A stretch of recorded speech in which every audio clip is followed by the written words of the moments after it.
Alors, dans 1 Corinthiens chapitre 6, verset 19 à 20 dit, ne savez-vous pas que votre corps est le temple du Saint-Esprit qui est en vous, que vous avez reçu de Dieu et que vous ne vous appartenez point à vous-même.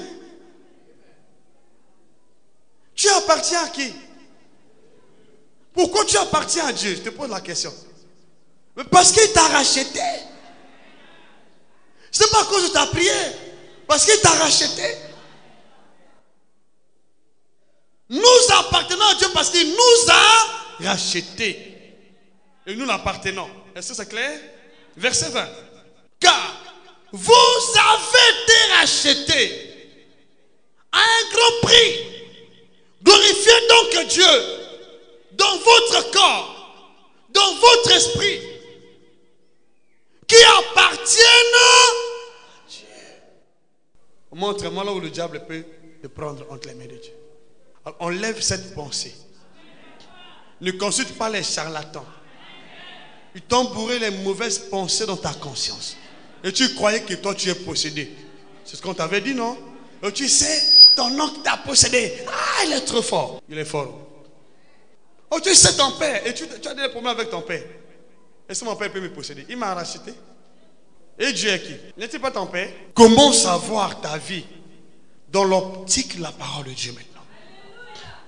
Comment savoir ta vie dans l'optique de la parole de Dieu? Maintenant, il a fait de nous un royaume. Tu as de la puissance de Dieu. Nous sommes une démonstration de la puissance et de l'Esprit de Dieu sur terre, ici. Lorsqu'on te voit, on doit voir la démonstration de la puissance et de l'Esprit. Pas la maladie, pas la mort, pas la pauvreté, pas la misère, pas de chômage. Est-ce que tu peux dire Amen? Ce sont ceux qui ne connaissent pas Dieu qui sont la démonstration de la maladie, de la malédiction. Quand il passe, il laisse la malédiction. Quand il passe, il laisse la mort. Quand il passe, il laisse le mensonge. Mais toi, tu es la démonstration de la puissance et de l'esprit. C'est-à-dire, Dieu a fait de nous le centre de guérison pour le monde. Le centre de bénédiction pour le monde. C'est pourquoi la Bible dit, le monde attend. La créature attend, avec un ardent désir, la révélation des fils de Dieu. Fils de Dieu, nous. Et si nous comprenons que nous sommes ce que nous sommes par la grâce de Dieu, nos familles seront délivrées. Elles sont délivrées. Nos villes sont délivrées. Nos nations sont délivrées. Dis-moi Amen avec joie. Est-ce que tu peux dire Amen? Est-ce que tu peux dire Amen? Est-ce que tu peux dire Amen? Ce n'est pas seulement mon canal que Dieu va délivrer les gens. Partout aussi. Je suis comme toi, tu es comme moi. Nous sommes tous un royaume de Dieu. Ce qui fait la différence, ce sont nos fonctions. Allez, commence à réaliser là où tu es. 1 Corinthiens chapitre 2 verset 4. La Bible dit, et ma parole et ma prédication ne repose pas sur les discours persuasifs de la sagesse. Discours persuasifs. Il y a des discours persuasifs. Ceux qui ont étudié la Bible, qui viennent avec des discours persuasifs, avec les gros mots. Ils ont étudié le français. Mais lorsqu'ils parlent, tu ne peux même pas saisir le sens. Là, tu te dis, ah, il prêche bien. Il prêche quoi? Qu'est-ce qu'il a dit? L'évangile n'a pas besoin des mots académiques pour être prêché. Logiquement, dans l'évangile, nous visons un français courant pour faire passer le message. Remarquez, tous qui ne connaissent pas cette vérité veulent persuader le monde en employant des mots académiques qui peuvent boucher vos oreilles. En fait de compte, vous n'avez rien compris. Ça fait mal à la tête au lieu d'ouvrir la tête. Paul dénonce un discours persuasif. Pourquoi? Il dit, mais sur une démonstration, premièrement, de l'esprit et de la puissance. Ça, c'est le but de notre prédication. Ta prédication, comme ma prédication, doit démontrer la manifestation de l'Esprit et la puissance. Démonstration. Remarquez le Seigneur Jésus, conçu du Saint-Esprit, né du Saint-Esprit, baptisé du Saint-Esprit, rempli du Saint-Esprit, va dans le désert, revêtu de puissance. Il revient du Jourdain. Il a commencé son ministère avec puissance. Il a exercé son ministère avec la puissance de Dieu. Il est mort dans la puissance de Dieu. Revenu en vie par la puissance de Dieu. Il est allé au ciel dans la puissance de Dieu. Il reviendra dans la puissance de Dieu. Maintenant vous, il n'y a pas d'évangile sans la puissance. L'évangile fait la promotion de la puissance de Dieu, de son royaume. L'évangile. Si l'évangile n'a pas de puissance, il ne vient pas de Dieu. Tu pries des années sans voir la puissance, tu n'es pas dans la volonté de Dieu. Jésus de Nazareth.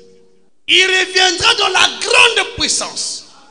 De la même manière qu'il est allé au ciel dans la grande puissance. Parce qu'il reviendra dans la même puissance. Tu veux de la puissance, tu dois accepter le Saint-Esprit. Il marche avec le Saint-Esprit. Avoir une communion parfaite avec le Saint-Esprit. Dans Marc chapitre 13, verset 26, on parle le retour de Jésus dans la grande puissance. Avec des apôtres, chapitre 1, verset 9, il dit, de la même manière qu'il est parti, de la même manière qu'il reviendra. Mais il est parti comment? La grande puissance. Il vient dans la grande puissance. Il exerce son ministère avec la puissance du Saint-Esprit. Et nous, je veux que là où tu es aujourd'hui, peut-être que tu n'avais jamais accepté Jésus en vérité dans ton cœur ou dans ta vie, où tu mettais en cause sa parole là où tu es. Je veux qu'aujourd'hui tu prennes l'engagement de recevoir Jésus dans ta vie comme un Seigneur et Sauveur. Et d'être dans ce monde, la preuve du royaume de Dieu sur terre, devant les oppresseurs. Notre Dieu est tout puissant. Tout puissant. Tout puissant. Devant les puissants, il est tout puissant. Il n'y a rien qui ne peut, en fait, il n'y a rien qui peut échapper à la puissance de Dieu. Il n'y a rien qui peut échapper à sa puissance. Il n'y a rien qui peut échapper à notre Dieu. Il n'y a rien qui peut échapper à notre Dieu. Il n'y a rien. Devant les puissants, il est tout puissant. Devant la mort, il est la vie, la résurrection. Jésus, notre Seigneur. Devant les ténèbres, il est la lumière. Devant la créature, il est le Créateur. Qu'est-ce qui manque à notre Dieu? Devant les seigneurs de ce monde, il est le Seigneur des seigneurs. Devant les rois, il est le roi des rois. Devant les armées, il est l'Éternel des armées. Devant la stérilité, il est la fécondité. Dites-moi amen. Devant la détresse, il est le secours qui ne manque jamais. Dites-moi amen avec joie. Il reste Dieu. Devant le diable, il est le Dieu tout-puissant, éternel des armées. Est-ce que tu peux dire amen là où tu es? Il n'y a rien qui peut échapper à sa puissance. Devant le chômage, il est ton travail, il est ton trésor. Dis-moi amen avec la joie. Dis-moi amen avec assurance. Dis-moi que je continue. Devant la pauvreté, il est notre richesse. Devant le chèque, il est notre succès. Il est tout pour nous. Il est tout pour nous. Commence à réaliser. Tu as quel problème? Jésus est la réponse à tous nos problèmes. Devant la justice de ce monde, il est ton avocat. Rien ne manque à Jésus. Oh, Dieu m'amène. Oh, Dieu m'amène. Les gens t'ont accusé. Ils t'accusent à tort. Parce qu'il n'y a plus de condamnation pour ceux qui sont en Jésus-Christ. L'avocat est là. Alléluia. Et Dieu l'a établi. Juge des vivants et des morts. Juge des vivants et des morts. Aucun mort ne peut te condamner. Aucune puissance de mort ne peut te condamner parce qu'il est le juge des vivants et des morts. Quel est le problème qui te secoue? La réponse est en Jésus-Christ. La réponse est en Jésus-Christ. Maintenant, devant la maladie, qui est-il? La guérison. Devant la captivité, notre délivrance. Il est venu libérer les captifs. Il a tout résolu. Il a tout accompli. Avant de repartir au ciel, il a tout accompli. Il a tout accompli. Il a tout accompli. Il a tout accompli. Je le dis sincèrement. Il a tout accompli. Tout accompli. Et ce qu'il veut, dans le ciel, sur la terre et sous la terre. C'est qu'aujourd'hui, le plan de Dieu va s'accomplir dans ta vie. Quelles que soient les sources, la situation, quel que soit l'esprit responsable, aujourd'hui, il y a la solution. Au nom de Jésus-Christ, dites-moi amen. Dites Amen. Dites Amen. Ouvre ce passage de la Bible dans le livre de Psaume 135, verset 6. Et confesse de ta bouche ce verset, ce passage. Il dit ceci: je sais que l'Éternel est grand. Il sait. Dans sa pensée, il marche avec cette confiance. Je sais. Je sais que l'Éternel est grand. Je sais. J'ai confiance. Je sais que l'Éternel est grand. Le roi David. Mais c'est pourquoi devant Goliath, il n'avait pas peur. Il n'a pas eu peur d'affronter Goliath. Il n'est pas tombé sur le champ de bataille. Jusqu'à sa vieillesse. Dit, j'étais jeune, j'ai vieilli. Je n'ai jamais vu le juste abandonné, ni sa terre mendiant sans pain. J'étais jeune, j'ai vieilli. Pourquoi? Parce qu'il avait confiance. Je sais que l'Éternel est grand. Confesse ça de ta bouche. Et garde ça dans ton cœur. Tu peux le faire avec moi? Alors dis, je sais que l'Éternel est grand. Je le crois de tout mon cœur. Avec la sincérité de mon cœur. Au nom de Jésus-Christ. Au nom de Jésus-Christ. Au nom de Jésus-Christ. Au nom de Jésus-Christ. Au nom de Jésus-Christ. Et encore, tu dis, et que notre Seigneur est au-dessus de tous les dieux. De quel Dieu? Tout. Satan qui? C'est pas un petit Dieu. Satan. C'est pas un petit Dieu. Les démons. Mais notre Dieu, notre Seigneur est au-dessus de tous les dieux. Moi, je marche avec cette confiance dans mon cœur. Moi. C'est pourquoi les démons sont mesquins. Ils ne peuvent pas valoir la grandeur de mon Dieu. Lorsque j'ai affaire à un démon, dans ma pensée, j'ai déjà imaginé qui est-il? À quel niveau perd-il? Sous mes pieds, même pas mes chevilles, même pas mes genoux, sous mes pieds. C'est là où Dieu a laissé Satan. Il n'a pas laissé dans mon corps. Il n'a pas laissé dans ma tête, ni dans mes mains, ni dans mon âme, sous mes pieds. Pourquoi vouloir que Satan demeure en toi? Pourquoi vouloir que la maladie demeure en toi? L'œuvre du diable. Parce que tu ne sais pas là où le placer. Place-le sous tes pieds. Qu'il prenne sa place sous tes pieds. Dis-moi amen ici. Dis-moi amen ici. Dis-moi amen ici. Dis-moi amen ici. Dites-moi amen ici. Est-ce que tu peux me dire amen? J'ai mal au dos, à la tête, aux pieds. Ce n'est pas la raison de la maladie d'être là. Il n'a pas le droit d'être là. Pas le droit. Il est là illégalement. Parce que tu croyais que, bon, mais ça arrive. Ce n'est pas la volonté de Dieu. Si tu avais donné accès aujourd'hui, refuse l'accès. Tu avais donné accès. Et parfois tu accuses Dieu. Oh Dieu, pourquoi je vais à l'église? Pourquoi ça m'arrive ainsi? Ce n'est pas Dieu. Je te rappelle, ce n'est pas Dieu. Il nous traite selon notre foi. Ce n'est pas Dieu qui est à l'origine des maux, des maladies dans ta vie. Ce n'est pas Dieu, je le rassure. Je le dis. Combien ont démissionné et combien ont renoncé à la foi parce qu'ils pensent que c'est Dieu qui est à l'origine des maux qu'ils sont en train de subir. Ce n'est pas Dieu. Dieu est à l'origine de notre bonheur. Vous connaissez bien le verset de Jean chapitre 10, 10. Alors commence à réaliser là où tu es. Dieu n'est pas à l'origine de ce que tu subis. Il n'est pas à l'origine. Il n'est pas dans ça. Et quand nous allons prier aujourd'hui, il va quitter, le diable va quitter, les démons vont quitter ta vie pour toujours. Alléluia. Dites Amen.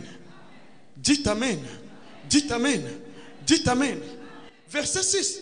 Tout ce que l'Éternel veut, il le fait. Montre-moi là, on a dit que Satan peut empêcher ce que Dieu veut faire dans ta vie. Tout ce que Dieu veut, il le fait aujourd'hui.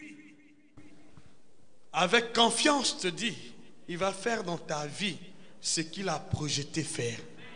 Mais je te demande de manifester ta foi. N'étais-je pas dit que si tu crois, tu verras? N'étais-je pas dit ce que l'Éternel veut le faire? Où ça? Dans les cieux. Ça ne s'arrête pas là. Et sur la terre. Ça ne s'arrête pas là. Dans les mers. Même sans mener ta vie dans la mer, par la grande prostituée, les sirènes des eaux, ils perdent leur temps. Aujourd'hui, déclare, mais dans la prison céleste, les prisons de la terre, les prisons sous-marines, les prisons de l'abîme, d'enfer, les sorciers, tu sors. Tes finances sortent, ta santé sort, ton mariage sort, ta fécondité sort. Oh, dites amen. Tes finances sortent au nom de Jésus. Ton travail est libéré, ta santé libérée, ta vie libérée au nom de Jésus. Alléluia. Il dit encore, et dans tous les abîmes, et pas les enfers, Dieu fait ce qu'il veut de toi. Imaginons, tu avais dit, oh ben, on a caché ta vie sous les eaux. Hein? Ah, la sirène est trop forte, puissante. Il faut beaucoup de sacrifices. Hein? Mensonge. Oh, ta vie est dans les tombes. Hein? Ah! Mais ici, l'abîme, hein, Dieu, ce qu'il veut le faire, mettre dans l'abîme. Donc, il n'y a pas un seul endroit que l'ennemi peut amener ta vie sans que Dieu te délivre. Alors, si vous croyez au mensonge des gens, on va vous faire croire à toute éventualité de mensonge, de prison du diable. Oh, tu sais, personne. Il faut un homme fort, un homme puissant. Ça, c'est Dieu. Mais oui. Nous avons pris beaucoup de cas ici, de ce genre. On a dit, mais personne ne peut te délivrer parce que l'ennemi est tellement puissant. Ta situation est difficile. Tu es dans les pierres au fond de la mer. Où? Les pierres au fond de la mer. Dans l'argent, 500 000. Alors, 500 000. On a prié combien de fois sans succès? Alors, je te dis, ta délivrance, ta guérison, ta bénédiction est disposée par Dieu déjà. Elle est disponible maintenant. Disponible.